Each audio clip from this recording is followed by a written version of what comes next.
El anarquismo. Las más bellas ideas de emancipación individual y social. Quizá el sistema y el pensamiento sobre el que se han vertido mayores falsedades.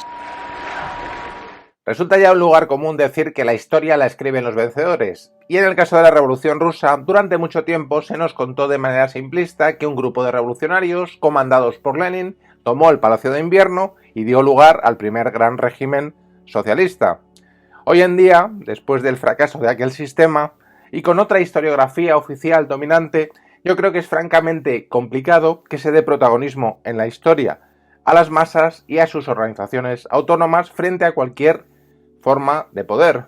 Por ello, vamos a tomar como referencia tres grandes libros que nos introducen en la Revolución Rusa, ese gran paradigma marxista, y lo hacen desde el punto de vista de la autonomía del pueblo y haciendo un análisis antiautoritario. Estas obras son Historia del movimiento magnovista de Piotr Arkinov, La revolución desconocida de Volin y, por supuesto, El mito bolchevique de Alexander Berman.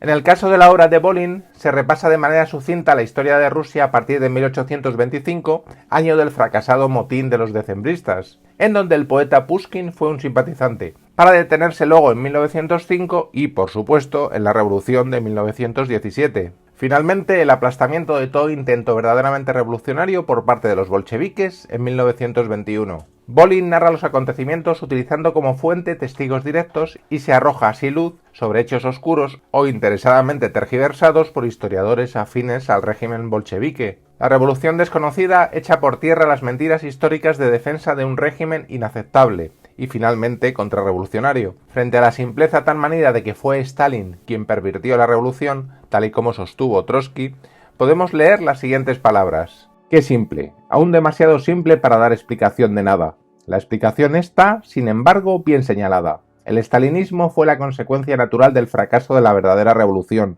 y no inversamente, y tal fracaso fue el fin natural de la ruta falsa en que el bolchevismo la empeñó. Dicho de otro modo, la degeneración de la revolución extraviada y perdida trajo a Stalin, no Stalin quien hizo degenerar la revolución. En la segunda parte de su obra, Volin pone en evidencia los rasgos del nuevo régimen totalitario y burocrático, la situación de los obreros y campesinos, el poder y privilegio de los nuevos amos y clase explotadora, es decir, los funcionarios del Estado, en definitiva, la estructura política y económica de la nueva sociedad con su autoritarismo y negligencia. También se detalla la anulación de la lucha autónoma y de resistencia de los trabajadores contra el nuevo poder marxista en sus focos más evidentes. Estos son el movimiento huelguístico en Petrogrado, la Comuna de Kronstadt y, por supuesto, la Revolución de Ucrania.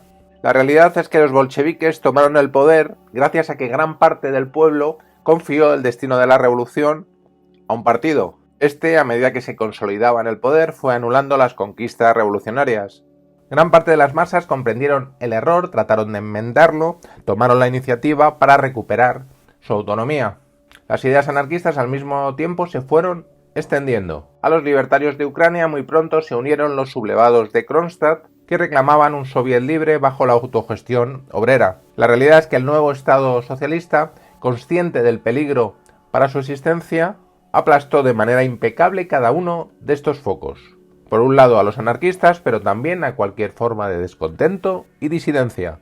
Los anarquistas fueron los primeros en denunciar el sistema burocrático y totalitario en Rusia. Ellos mismos sufrieron la represión. A pesar de todos los mitos que se produjeron en los años posteriores, la verdad estaba accesible para quien quisiera conocerla. Precisamente para una auténtica sociedad libre de explotación es necesario insistir en estos hechos históricos. Otro libro fundamental es Los anarquistas rusos, de Paul Avrich. Según este historiador, el anarquismo en Rusia poseía raíces profundas, con ideas provenientes de los pensadores occidentales, pero también con elementos indígenas. En 1905, en ese primer momento revolucionario, los anarquistas saludaron con entusiasmo el levantamiento espontáneo de las masas, en el que creyeron ver una plasmación de las ideas de Bakunin. No se produjo un movimiento libertario cohesionado y, después del fracaso revolucionario y de la consecuente represión, entrarían los anarquistas en un letargo hasta 1917. El fin de la monarquía y el posterior derrumbamiento de la autoridad política y económica hizo confiar a los ácratas en que el momento definitivo ya había llegado. Se emprendió la tarea de acabar con el Estado y de dejar los medios de producción, campos, fábricas y talleres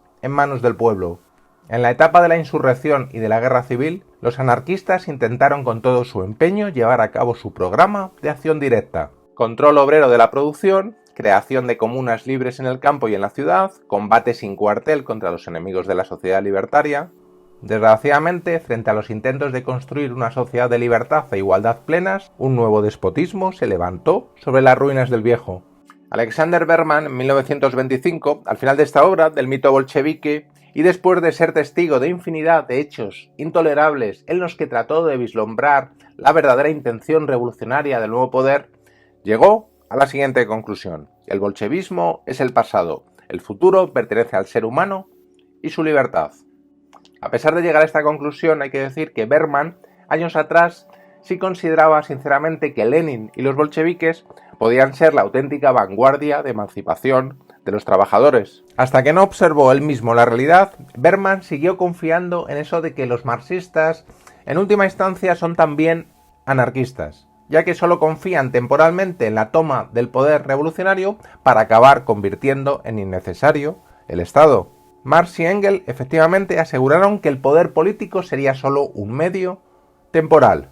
El Estado iría gradualmente desapareciendo, ya que sus funciones se convertirían en innecesarias y obsoletas. Incluso confiando en ello, Berman atenuó durante cierto tiempo las críticas a los bolcheviques, ya que consideró que estaban siendo acosados de forma implacable por sus enemigos, procurando así la cooperación entre las distintas facciones revolucionarias. La acumulación continua de evidencias hizo comprender a Berman que los bolcheviques habían convertido la revolución en un monstruo grotesco basado en la brutalidad organizada. La lucha de clases, ese fundamental concepto socialista, se había convertido en una guerra de exterminio y venganza.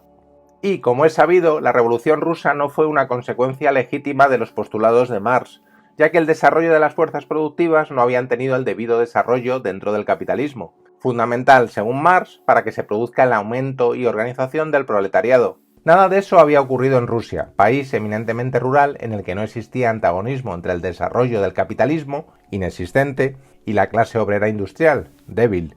A pesar de ello, Lenin creyó ver una serie de condiciones favorables para llevar a cabo una revolución supuestamente socialista que, si bien pudo tener en un principio unos rasgos libertarios basados en las justas aspiraciones del pueblo, enseguida derivó hacia una actitud de desconfianza hacia las masas, utilizó el terror como medio y adoptó una fuente indiscutible de verdad, el Estado, destruyendo toda iniciativa individual o colectiva.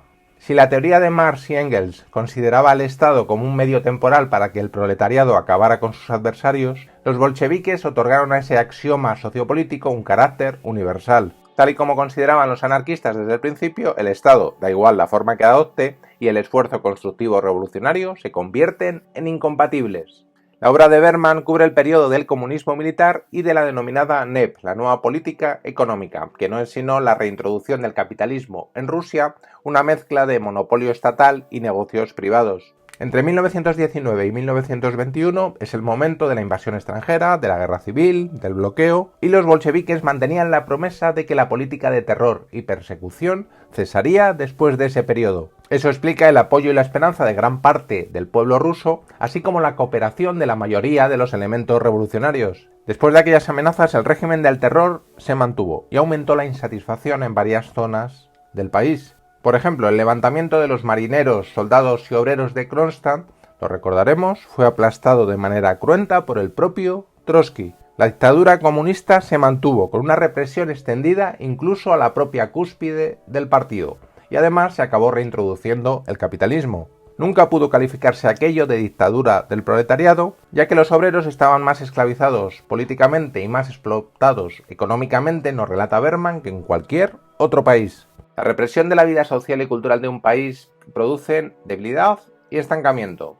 El ser humano y la sociedad necesitan al menos cierto grado de libertad, de seguridad, de derecho a llevar a cabo iniciativas personales, a liberar sus energías creativas para progresar en el ámbito económico o en cualquier otro de la vida, Ya adelantamos las críticas que todavía hoy pueda tener esta crítica, este análisis sobre la Revolución Rusa. Pero recordaremos que ya en su momento Bergman consideró imperativo denunciar este engaño precisamente para que los obreros de Occidente no fueran seducidos por las mismas mentiras que sus hermanos en Rusia. En un futuro vídeo trataré de profundizar en ese proceso revolucionario tan importante que es el magnovismo y tan desconocido y que apenas se ha vislumbrado en este. Hasta muy pronto.